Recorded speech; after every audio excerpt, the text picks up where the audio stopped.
Hello दोस्तों, अस्सलामु अलैकुम। कैसे हो? उम्मीद करता हूँ ठीक होंगे। आप सबका हमारे चैनल दिन की बात में स्वागत है। आइए चलते हैं, सुनते हैं तकरीर। चलिए तकरीर सुनते हैं, उसके बाद बातें करेंगे। लेकिन आज भी मैं सलाम करता हूं उन नौजवानों को जिन्होंने रोड पे प्यासों को पानी पिलाया, भूखों को खाना खिलाया, मजबूरों को हाथ बढ़ा के हाथ पकड़ के मंजिल तक पहुंचाया। दुनिया देख के हैरत में थी। जिन्हें आतंकवादी कहा जाता है, हकीकत में ये लोगों की जिंदगी बचाने के काम आ रहा है। खुदी में नहीं जीना चाहिए कि भी बाल काले सफेदी में टाइम लगेगा। हुए नाम वर बेनिशा कैसे कैसे, जमी खा गई आसमां कैसे कैसे। बड़े बड़े जवानों की कब्रें जाके देख लो, बड़े बड़े लहीम शहीम जनाजे उठते देखे। एक दिन ऐसा होगा हमारा ऐलान होगा, हम नहीं होंगे। आज दूसरों के ऐलान सुन के हम कह देते हैं आज फला नहीं रहा, फला नहीं रहा। भाई वो दिन दूर नहीं है जिस दिन हमारे नाम का ऐलान होगा और हम बेजान होके कहीं पड़े होंगे। फिर ऐलान होता होगा मिट्टी दफन जोहर में होना है और कफन की तैयारी हो गई है। बस उसी दिन की तैयारी के लिए ये महफिलें सजाई जाती हैं और ये हर एक का मुकद्दर नहीं होती है। बल्कि मैंने देखा कि जिनके पास पैसा कसरत से होता वो बिगड़े हुए भी कसरत से होते हैं। बहुत कम ऐसे लोग होते हैं अल्लाह जिन्हें दौलत से नवाजे फिर वो शरीफ रह जाएं, तो ये रब का बड़ा करम होता है।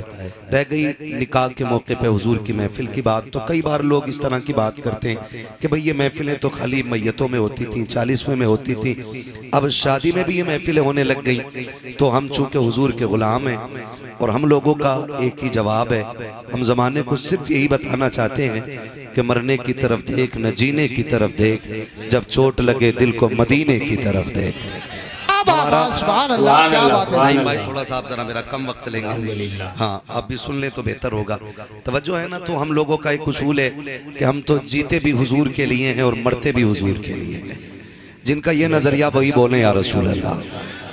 हम जीते भी हुजूर के लिए हैं और मरते भी हुजूर के लिए हैं। हमारा मानना यह है कि हमें औलाद भी मिलती है तो हुजूर के सदक़े में मिलती है। और यकीन जाने नौजवानों, मुश्किल काम है शादी ब्याह पे हुजूर की महफिल करना। कई बार ना बुढ़ियां आके कहती हैं अरे लल्ला आज भी मिलाद कर रहे, आज तो ढोलक मंगा ही लेता है। थोड़ा सा रंग आ जाता तो लगता ब्याह हो रहा। तो चूंकि हमारी इलाके की भाषा में बूढ़ी औरतें ब्याह ही कह देती हैं, इसलिए मैं ये मुहावरे वाला जुमला इस्तेमाल कर रहा हूँ। कहती हैं अल्लाह ब्याह और जगह ढोलक बजा लें, तो ये बातें होती हैं। कई बार फूफी नाराज हो जाती है, कई बार खाला को दौड़े पड़ने लगते हैं। हैरत होती है जिन बुढ़ियों से कहो ना कुरान पढ़ो तो कहती हैं टिपता नहीं है, कि नमाज पढ़ ले के लल्ला घुटने काम न करते। गीत 3 बजे तक होते रहे ना तो 3 बजे तक जम के ढोलक बजाती है और 3 बजे उठ के गोद में खीले भर के ऐसे भागती है जैसे हिरन जा रही है। तब किसी के घुटनों में दर्द नहीं होता है। मुसल्ले पे जाएं तो घुटने दर्द करते हैं, कुरान को कहें तो आंखें काम नहीं करती हैं। मेरी माँ एक पैर कब्र में आ गया और एक पैर केले के छिलके पे है, यानी कि बस बारी कब्र में जाने की आ गई है। बचपन में तो ये उम्मीद रहती है जवानी आएगी, जवानी में ये उम्मीद रहती है कि बुढ़ापा आएगा। अब बुढ़ापे के बाद तो सिर्फ एक उम्मीद है कि मौत आनी है। मौत आनी है तो फिर तैयारी होनी चाहिए। वो लोगों खुदा बेटे देना तो तमाशे ना करना, वक्त और किस्मत साथ दे तो मदीने वाले की महफिल सजानी है। मैं ये बात बावर करा दूं कि ये जवानियां जो मिली है ना, ये खुदा के सदक़े में मिली है, खुदा के सदक़े में मिली है। माँ बाप बैठे हुए हैं, खुदा सलामत रखे। अक्सर ऐसे होंगे जो साहिब औलाद हैं, अल्लाह करे सबके बेटे जवान हों और माँ बाप बेटों के सरों पे सेहरे देखें। ये बहुत बड़ा ख्वाब होता है। ये 1 साल की मेहनत नहीं होती है, बाप की 25 साल के देखे हुए ख्वाब होते हैं। जब बेटा पैदा होता है तभी से माँ की हसरतें लग जाती हैं। अल्लाह बेटे को जवानी देगा, मैं इसकी चांद सी दुल्हन लेकर के आऊंगी।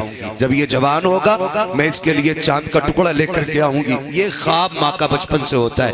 कब जाकर के कभी 25 साल कभी 30 साल में शर्मिंदा ताबीर होता है। उसमें भी हमने क्या किया, उसमें भी हमने डीजे कर लिया।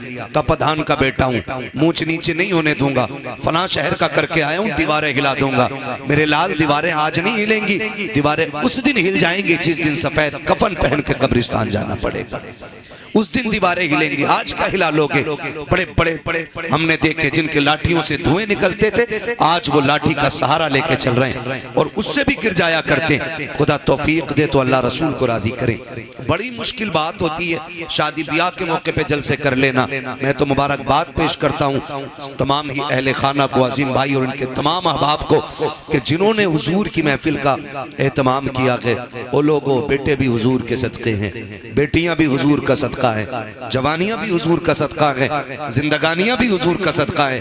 वरना रब तो ऐसा खालिक कुल और मालिक कुल है, वो चाहे तो माँ के शिकम से मुर्दे पैदा करता है और अगर वो चाहे तो पैदा होने के बाद 2 सांसों के बाद मौत दे देता है। वो चाहे तो 8 साल के बाद मौत दे देता है, वो चाहे तो 12 साल से ऊपर नहीं जाने देता। अगर वो फैसला कर ले तो 20 साल से ऊपर सांसें नहीं लेने देता। अगर आज उम्र 25 को पहुंच गई है ना और सहरे की उम्र आ गई है तो फिर रब का शुक्र अदा करो, रब का शुक्र अदा करो। माफ कीजिएगा, मुझसे कोई ये उम्मीद लेके ना बैठे मैं चापलूसी करके जाऊंगा। मेरा उसूल है, मैं आईना को दिखाऊंगा दाग चेहरे के, जिसे खराब लगे सामने से हट जाए। खुदा करे आज के बाद हर बेटे को जब सेहरा बंधने की बात आए ना तो सेहरा बेटे का बंधे, नात मदीने वाले की होनी चाहिए। जिंदाबाद जिंदाबाद, सुभान अल्लाह सुभान। इंशाअल्लाह इंशाअल्लाह। वाह वाह वाह, सुभान अल्लाह। ये मसला क्या आला हजरत नहीं है क्या? 11वीं में बरेलवी, 12वीं में बरेलवी और शादी आई तो इबलीसी। इबलीसी तो है भाई, 3 बजे तक डीजे चल रहा है, ये इबलीसी नहीं तो क्या है? अल्लाह से दुआएं मांगा करो, मालिक इज्जत के साथ जिंदगी देना, आमीन। वरना बड़े बड़े हमने देखे मुखिया बने घूम रहे लोग, डीजे करिए और रात भर ना यूं चला पैसा यूं, अगले दिन किराए वाला आ गया, खैर 8 दिन बाद आ जाना, कोई देखा तो ना किसी ने। औकात नहीं है किराया देने की भी, लेकिन दीवारें हिला रहे ना। यार ऐसा ना करो, खुदा तौफीक दे। और बेटे जवान हो, सेहरे पहने तो फिर हुजूर की बातें होनी चाहिए, हुजूर की बातें होनी चाहिए। ये महफिलें इतनी अच्छी हैं नौजवानों, ये महफिलें इतनी अच्छी हैं। अल्लाह ना करे, मैं तो कहता हूँ खुदा करे लंबी उम्र सारे पाए और उस वक्त तक अल्लाह किसी को मौत न दे जब तक हुजूर का मदीना न दिखा दे। ये लंबी उम्र अल्लाह दे हम सबको, लेकिन खुदा तौफीक दे और जवानियाँ हों तो फिर सेहरों पे हुजूर की बातें होनी चाहिए, हुजूर की बातें होनी चाहिए। जन्नत इतनी सस्ती भी नहीं है कि शराब पीते हुए मर गया और उसके बाप की जन्नत है, जुआ खेल के मर गया उसके बाप की जन्नत है, रिश्वत और ब्याज और हराम का पैसा इकट्ठा किया फिर मर गया फिर जन्नती है। ईमान पे मरा है, मिलेगी जरूर, लेकिन कुटने के बाद मिलेगी। जन्नत तो बहुत बाद में, ये कब्र का जो मसला है ना, कब्र का ये इतना मुश्किल मसला है। हज़रत उस्मान गनी, आप तारीख पढ़ें, हम में से बताओ किसे जन्नत की बशारत मिली है? किसी को नहीं, किसी को नहीं। लोग कहते हैं बड़ा कामयाब आदमी है यार, दुनिया जानती है, हम माद नाम है, बच्चा बच्चा जानता है। नहीं, कामयाबी नहीं है। कामयाबी तब होगी जब ईमान के साथ हम कब्र में चले जाएंगे, ये सबसे बड़ी बात। अगर ईमान बचा के कब्र तक ले गए ना तो फिर हमसे बड़ा कामयाब कोई नहीं। पूरी जिंदगी 1000 तकरीरें करें, लाखों जलसे किए और ईमान पे मौत नहीं आई तो मुफलिसी के सिवा कुछ नहीं होना है।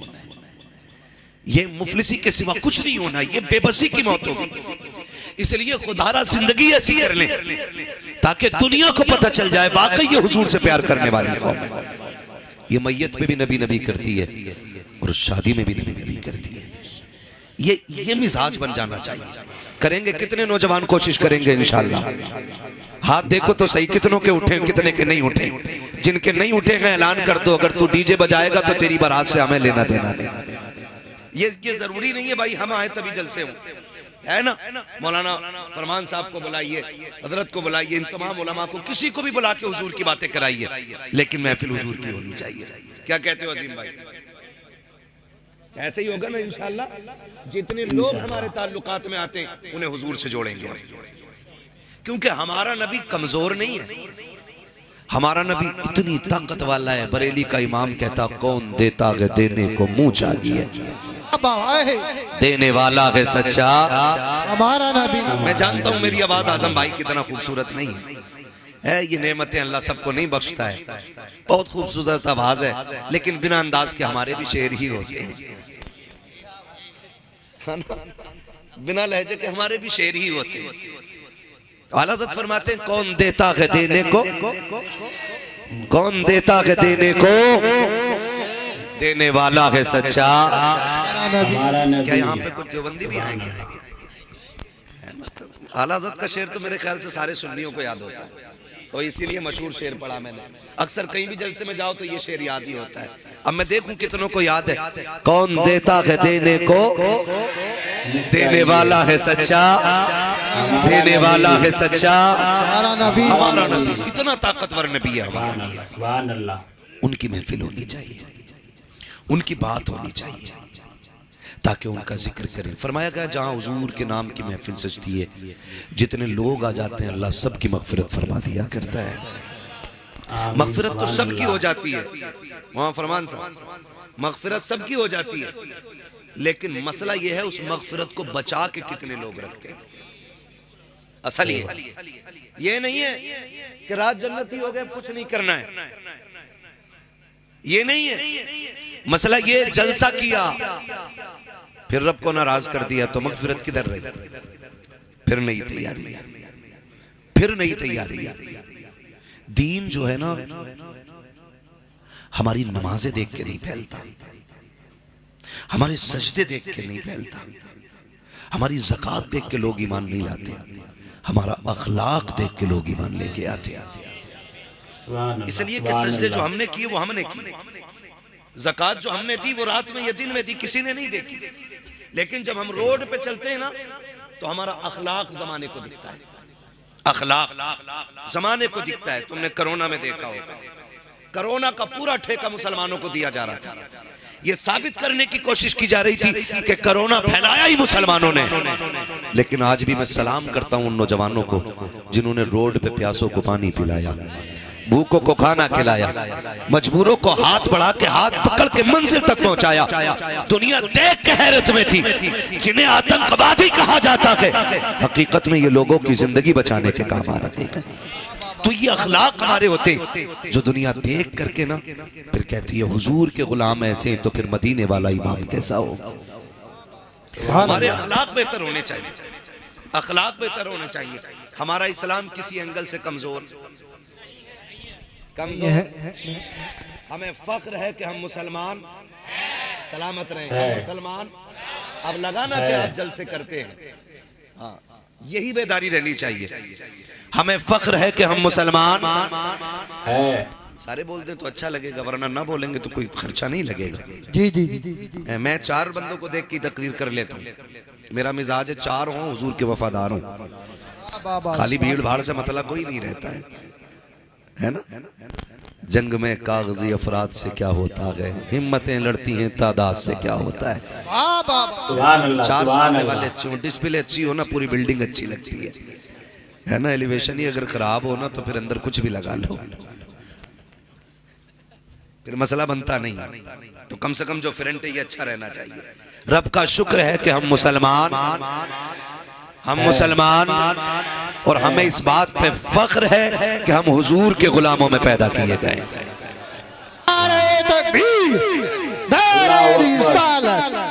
माशाअल्लाह सुभान अल्लाह दीन अपनी हक्कानियत की बुनियाद पे फैला है। बड़ी तेजी के साथ सफर का आगाज करो।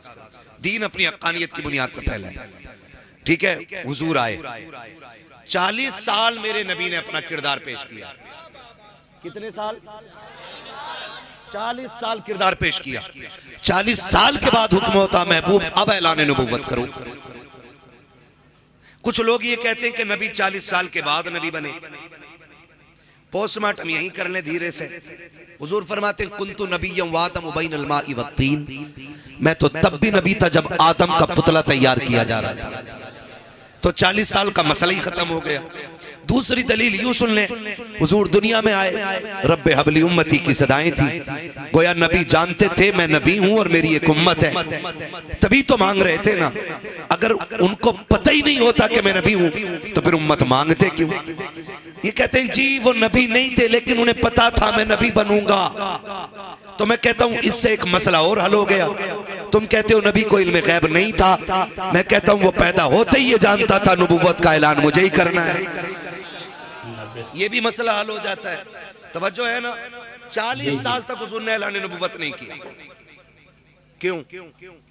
याद रखिएगा, कई बार ऐसा होता है ना, नए अमीर जो होते हैं ना, तो जहां पैर रख देते हैं ना, वो चाहते हैं यहां मेरी चले। मेरी बात याद रखना नौजवान बच्चे और सारे बुजुर्ग, पहले जात मनवाई जाती है, फिर बात मनवाई जाती है। पहले आप अपने वजूद को लोगों में इतना मकबूल करवा दो कि आप जो भी कहें उस बात की अहमियत होनी चाहिए। यह बहुत जरूरी होता है। पहले वजूद को अहमियत दो, फिर बात को अहमियत मिलेगी। मेरे नबी ने 40 साल के बाद ऐलान नबुव्वत किया ही इसलिए था, 40 साल तक जात मनवाई है। उसके बाद पूछा था लोगों मेरे बारे में क्या ख्याल है, तो लोगों ने क्या कहा था, हम आपको सच्चा मानते हैं। कितना सच्चा मानते हो कि तेरी सच्चाई की कसमें खा सकते हैं। ये दुश्मन भी बातें कर रहे हैं कि तेरे सच्चाई की कसमें उठा सकते हैं। कहा क्या कहते हो? कहा तेरे जैसा अमीन कोई मक्के में आया ही नहीं।